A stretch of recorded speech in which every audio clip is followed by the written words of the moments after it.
Hello, fabulous friends and fans. I am your astrologer, Nadiya Shah, and welcome to Synchronicity University. This series of classes right now is on the Ascendant, and this video is an introduction to the Ascendant.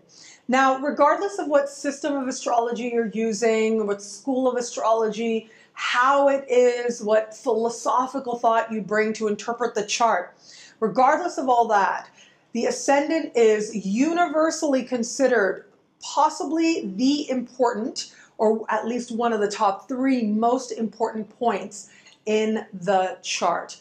So this is an incredibly important symbol, a very rich symbol, and speaks to elements of identity, of vitality, and appearance of whomever it is that chart represents, whether person or entity or event. So when we're looking at a chart, and we're looking at the Ascendant, essentially what you're looking at is the most easterly point in the horizon. That is what the Ascendant is. And depending on how that Ascendant and how other planets are speaking to that point in the chart, that's going to be important. What sign is there at the ascending point is very important. And also what planets might be conjunct that ascending point are also important. So, as I said, the Ascendant has to do with how it is that people perceive you in sort of a first impression kind of way when they're first meeting you. It also has to do with a persona, a mask that you might wear as you navigate the world, especially in early life. And so it sometimes does also speak to our more childhood, more immediate experiences.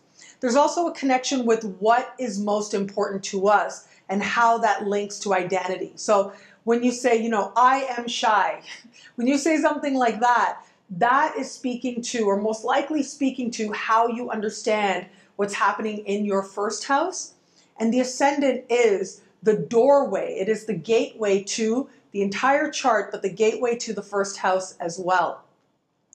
Now, with the ascending sign in the first house as well, we look at this for a lot of different things. We look at this to see what's most important to you. We look at this to see what kind of energy do you most, sort of by default, are you most used to gravitating towards? What motivates you on the most important, fundamental, immediate ways. And also, it can represent some of the values that you grew up with, what you considered important or you understood was important at a very early age. Now, there's, of course, that connection to vitality, as I said, which is why sometimes when it comes to health, we like to look at, if you're looking at the chart, to look at examples for health or what's happening in the health of this person. You want to look at what is it that the Ascendant, what's happening with the Ascendant by transit or in the natal chart that is speaking to the well-being of the person. In fact, I do think that when you're looking at health in a chart, of course, you want to look at the 6th house because that has to do with health habits. It has to do with doctors and treatments and things like that. The 8th house is surgeries, but it is the first house that tells you, is this person well? Is this person good? Is this person going to be okay? We want to look at what's happening in the first house because it does represent that connection and most immediate sense of life force running through our body. So you can have a chart where lots of stuff is happening in the 6th house and the 8th house, difficulties might be happening, but if they've got a strong first house, you know that this person is going to be okay. They're going to navigate the time well. So the sign on the Ascendant is generally what people perceive when they first meet you, which is why sometimes, or a lot of times, you'll meet 10 different people of the same sign, but all of them, you get a different impression. It's usually because all of them have different rising signs, different ascending signs. So it isn't so much when you first get to meet somebody and you're just sort of feeling the situation out. Normally, we're approaching these situations from our rising sign, and so people will pick up on that. The exception to that I have found is planets conjunct the Ascendant. Now, planets conjunct the Ascendant make that planet so much more important, that much more important.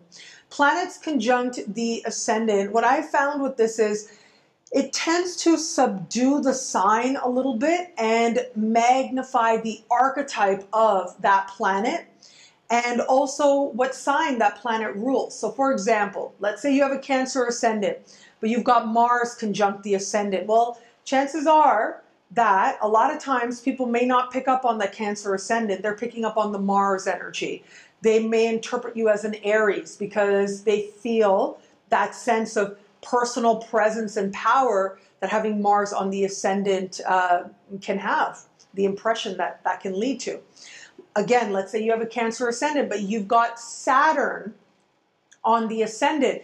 Well, you're probably, when you meet somebody like this, you're probably not going to, or someone's meeting you and you've got this, they're probably not picking up so much at first on your Cancer energy. They're probably thinking that you come across a lot more stable, secure, responsible, taking a serious approach to life. So it's the archetype of the planet that tends to be more dominant, especially the closer it is to the ascendant. Any planets in the first house are going to be very important to this person. They're going to represent core parts of the soul that they identify with that much more closely. And whatever the ascending sign is, you especially want to look at what the ruling planet of that sign is doing in the chart, because that's going to speak a lot to what's happening on a level of the appearance and on the level of what's most important to this person. In fact, the ruling planet of the ascendant is called the chart ruler as well. So keywords to remember with the ascendant is appearance, vitality, energy, identity, what really matters most, what they learned mattered most at a very young age. And it has to do with ultimately what it is that you are projecting out into the world. All of this is going to change depending on what sign or what sign is on that ascendant. The house is always the same. The ascendant is the gateway to the first house. So it's all about the first house, which I talked about, the identity, the appearance, the vitality. It's always about that. But it's the sign that really makes the difference in how that ascendant is realized by a particular person. So thank you so much for watching this video. You can now go on to watch the video for your rising sign. Thank you so much for your interactions. Facebook, Twitter, Google+, my website, nadiyashah.com. Truly so grateful for this moment with you. Until we connect again, take care. Thank you for watching this lesson as part of Synchronicity University. You can go online at synchronicityuniversity.com or click on your screen if you're on YouTube right now to access even more video lessons, to access horoscopes, interviews with some of the most amazing astrologers in the world, and so much more.